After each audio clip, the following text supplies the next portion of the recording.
Bienvenidos a un seminario más de una serie de estudios del mensaje del Génesis, donde estamos aprendiendo de manera profunda el mensaje de Dios para sus hijos desde el primer libro de la Biblia, el libro del Génesis. A este capítulo le hemos puesto por nombre La vergüenza de la desnudez.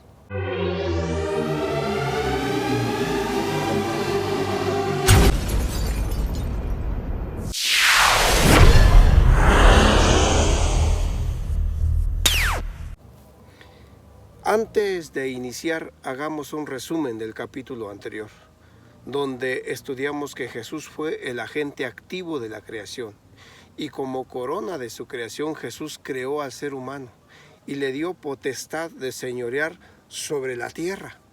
Así el hombre se convirtió en el gobernante y su reino fue el planeta Tierra.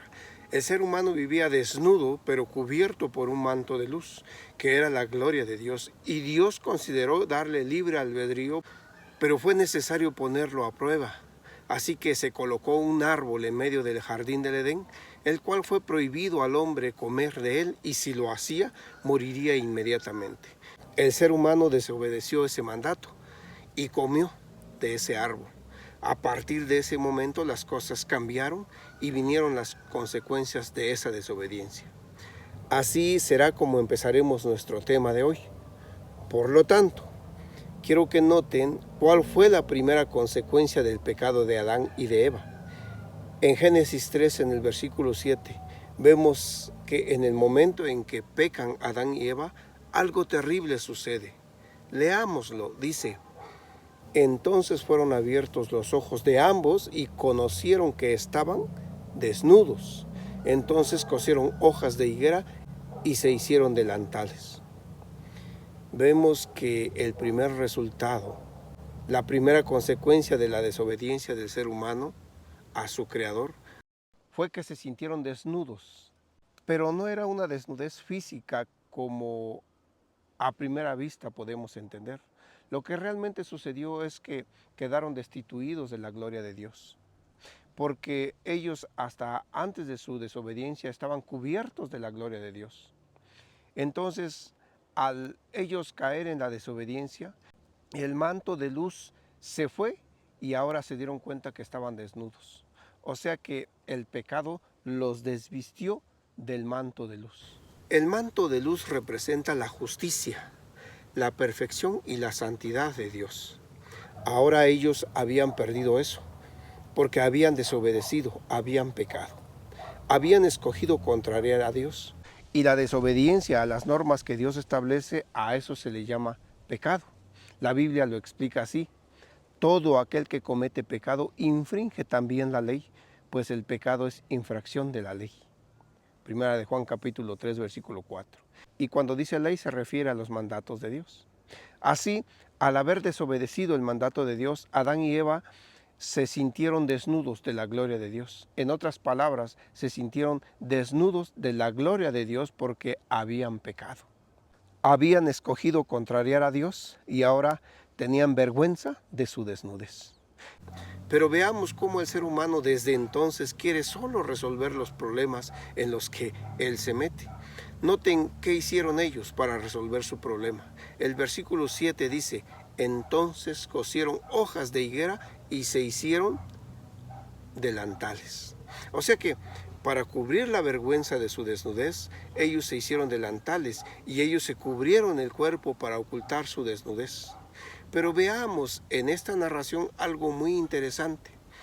Aún después de cubrirse con las hojas de higuera, todavía se sentían desnudos.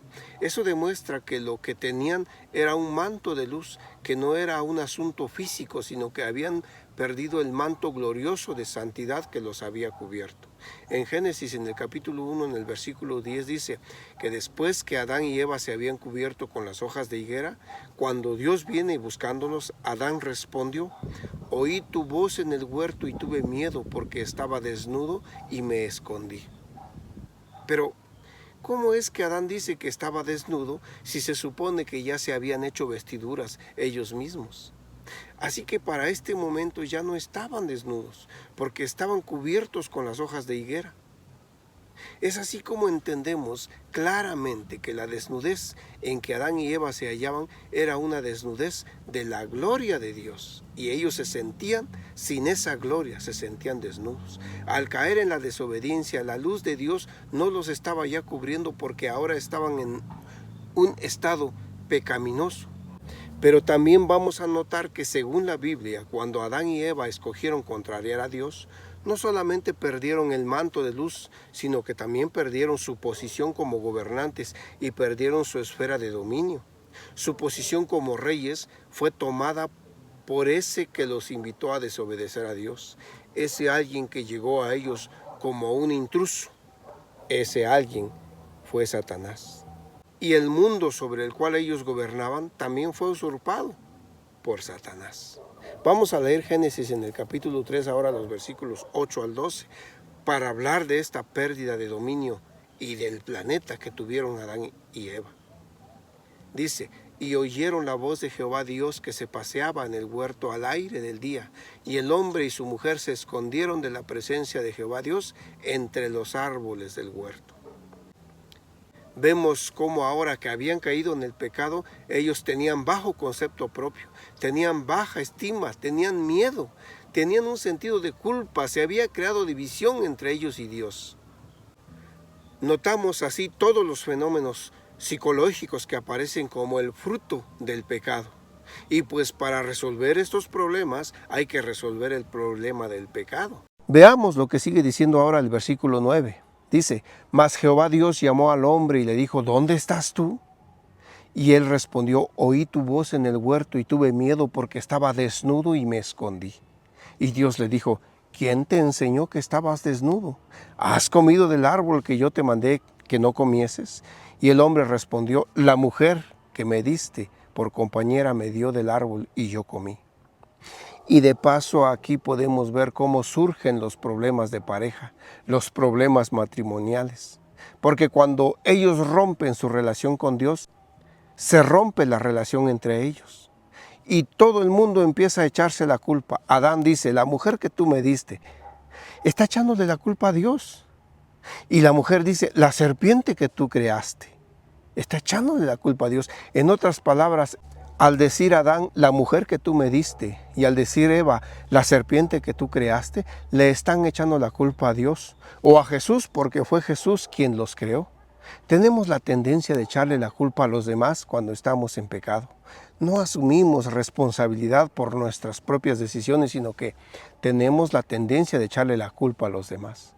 Así vemos cómo aparecieron todos estos problemas psicológicos como consecuencia del pecado. Perdieron su manto glorioso de luz, y vamos a encontrar también en el libro de Lucas, en el capítulo 4, que perdieron su dominio y perdieron su territorio. Veamos lo que escribió Lucas en el capítulo 4. Es una narración de lo que está sucediendo en el monte de la tentación, a donde se encuentran el diablo con el Señor Jesucristo, y el diablo le muestra a Jesús todos los reinos del mundo. Veamos lo que sucede allí. Dice Lucas 4, versículo 5. Y le llevó el diablo a un alto monte y le mostró en un momento todos los reinos de la tierra. Dice que Satanás le muestra a Jesús todos los reinos de la tierra. Y le dijo el diablo a Jesús: a ti te daré toda esta potestad y la gloria de ellos, porque a mí me ha sido entregada y a quien yo quiero se la doy. Si tú postrado me adorares, todos serán tuyos. Satanás le está diciendo a Jesús: mira, todos los reinos del mundo yo estoy dispuesto a dártelos, porque a mí me han sido entregados y a quien quiero yo se los puedo dar. ¿Y en qué momento le fue entregado ese reino a Satanás? Si se supone que era del hombre, era el reino de Adán. ¿Quién le había entregado los reinos a Satanás? Pues Adán mismo, porque el que fue colocado para gobernar sobre este mundo fue Adán. Adán es una palabra genérica que significa hombre, incluye hombre y mujer. O sea que ahora Satanás usurpó el dominio y le quitó el planeta de las manos al hombre. Es así como el hombre necesitaba a alguien que rescatara lo que se había perdido, que eliminara el pecado, que vistiera de nuevo al hombre con la gloria de Dios y que le restaurara su posición como rey y le restaurara su territorio, que es el planeta Tierra. Pero dentro de la raza humana no había nadie que pudiese hacerlo, porque la Biblia dice que al caer Adán en desobediencia, Todos han pecado y están destituidos de la gloria de Dios. No hay justo ni siquiera uno, dice el apóstol Pablo. La raza humana necesitaba un redentor. Necesitaba un campeón que viniera para quitarle a Satanás lo que Satanás le había quitado al hombre, para que nuevamente el hombre pudiera estar vestido con el manto glorioso de Dios, para que pudiese recuperar su posición como rey y para que pudiera recuperar su territorio, el planeta Tierra. Y para que eliminando el pecado, el hombre pudiese tener nuevamente una vida balanceada, sin temor, sin baja estima propia y sin vergüenza. La pregunta clave es, ¿quién podrá hacerlo?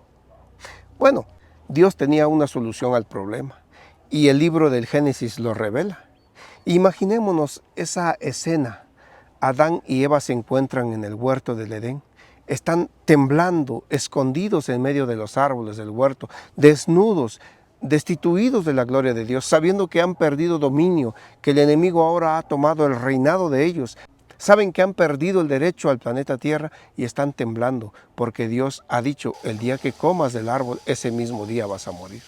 No entendían a su plenitud lo que significaba morir, porque hasta entonces no había muerte, pero sabían que era algo terrible. Y cuando están temblando, Dios desciende al huerto y llama al hombre y le dice, ¿dónde estás tú, Adán? Y Adán dice, oh, me escondí en medio del huerto porque tuve miedo porque estaba desnudo. En cualquier momento Adán está esperando que algo suceda con él para morir. Tal vez esperaba ver que caiga un relámpago, un rayo que lo destruyera en el momento, en el acto. Y Dios desciende en el huerto y Adán está temblando de vergüenza y miedo. Y entonces sucede lo inesperado. La serpiente dice tener a Dios en sus manos. La serpiente cree que si Dios mata inmediatamente a Adán, entonces Dios se verá ante todos los ángeles que presencian esa escena. Dios será visto como un Dios severo y malo, porque no les dio otra oportunidad. Pero si no los mata, Dios aparecerá ante los ángeles y ante toda la creación como un Dios mentiroso que no cumple su palabra. Así Satanás seguramente sonríe por dentro de sí mismo diciendo, ahora sí, tengo a Dios en mis manos. Haga lo que haga, quedará en mal ante su creación. Pero Satanás no contaba con la inteligencia y la sabiduría divina. ¿Qué sucedió con Adán en ese momento? ¿Por qué no murió Adán en el acto? ¿Dios se vio como un Dios mentiroso ante los santos ángeles del cielo? ¿En qué consistió el plan de Dios para su creación y la humanidad? No te pierdas el siguiente capítulo de esta serie de estudios porque aclararemos todas estas dudas y nos adentraremos a la primera y gran profecía bíblica que nos muestra el libro del Génesis. Por ahora, te agradecemos tu presencia en el canal y si te gustó este tema, no te olvides de darnos un like, de compartir y de suscribirte, porque haciendo esto tú colaboras para que estos temas puedan llegar a más hijos de Dios que seguramente como tú y como yo están anhelantes de conocer los planes de Dios para esta humanidad. Dios te bendiga.